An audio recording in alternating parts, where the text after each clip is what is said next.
அண்மை செய்தியை பார்த்து வருகிறோம்.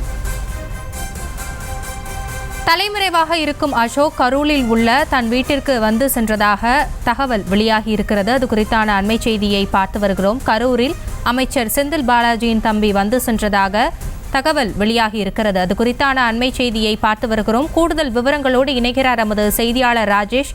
ராஜேஷ், வணக்கம். விவரங்கள். வணக்கம். தற்போது ஒரு முக்கியமான தகவல் கிடைக்கப்பட்டிருக்கின்றது. அதாவது கரூரிலே அமலாக்கத்துறை அந்த சோதனை நடைபெற்று வரக்கூடிய சூழ்நிலையில் அதன் பின்னால் இருக்கக்கூடிய முக்கிய விவகாரங்கள் தொடர்பாக தகவல்கள் வெளியாகி இருக்கிறது. அதாவது பல மாதங்களாக தலைமறைவாக இருக்கக்கூடிய அமைச்சர் செந்தில் பாலாஜியுடைய தம்பி அசோக் கரூர் வந்து சென்றதாக தகவல் வெளியாகி இருக்கிறது. அந்த தகவலின் அடிப்படையில் தான் அமலாக்கத்துறையினர் அவருடைய வீட்டிற்கு வந்து சோதனை நடத்தி வருவதாக தெரிய வருகின்றது. அதாவது அவர் வீட்டிற்கு வந்து சென்றதற்கான ஏதேனும் ஆதாரங்கள் இருக்கின்றதா, இந்த சிசிடிவி காட்சி போன்றவற்றை எல்லாம் ஆராயக்கூடிய பணியிலே அமலாக்கத்துறையினர் ஈடுபட்டு வருகின்றார்கள். அமைச்சர் செந்தில் பாலாஜி கைது செய்யப்பட்ட அதன் பிறகிலிருந்தே அவரது தம்பி அசோக் குமார் தொடர்ந்து பல மாதங்களாக தலைமறைவாக இருந்து வருகின்றார். தொடர்ந்து அவரை பல முறை விசாரணைக்கு ஆஜராகுமாறு சம்மன் அனுப்பியும் இதுவரை வந்து விசாரணைக்கு அவர் ஆஜராகவில்லை. அதே நேரத்தில் பல இடங்களில் தேடியும் அவரது உறவினர்கள் உள்ளிட்ட பல இடங்களுக்கு சென்று விசாரித்தும் கூட இதுவரையில் அவர் எங்கே இருக்கிறார் என்ற தகவலும் தெரியாத ஒரு சூழல் தான் இருக்கின்றது. இப்படி தலைமறைவாக இருக்கக்கூடிய சூழ்நிலையில் கரூரில் இருக்கக்கூடிய தன்னுடைய வீட்டிற்கு சில தினங்களுக்கு முன்பு அவர் வந்து சென்றதாகவும் அந்த அடிப்படையில் அந்த தகவல் உண்மைதானா, அவர் வந்து சென்றாரா, வந்து சென்றதனுடைய நோக்கம் என்ன, அதனுடைய பின்னணி என்ன என்பது குறித்தெல்லாம் விசாரிப்பதற்காக அமலாக்கத்துறை வந்திருக்கின்றது.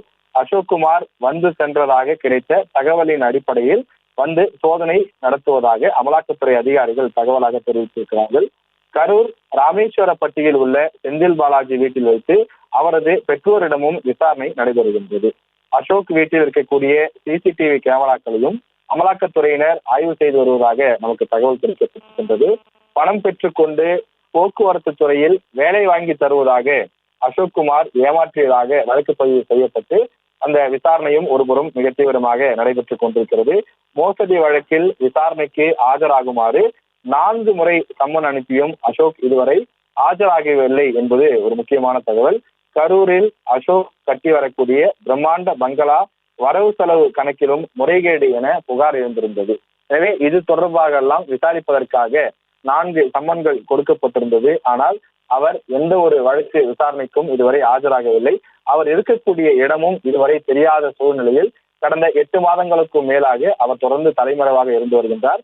எனவே அவர் சமீபத்தில் கரூர் வந்து சென்றதாக கிடைத்த தகவலின் அடிப்படையில் அமலாக்கத்துறை அதிகாரிகள் அவர் சம்பந்தப்பட்ட இடங்களில் தற்போது மிக தீவிரமாக சோதனையை செய்து வருகிறார்கள்.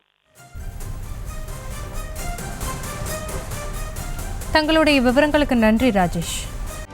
செய்திகளை உடனுக்குடனும் துல்லியமாகவும் தெரிந்து கொள்ள சப்ஸ்கிரைப் பண்ணுங்க.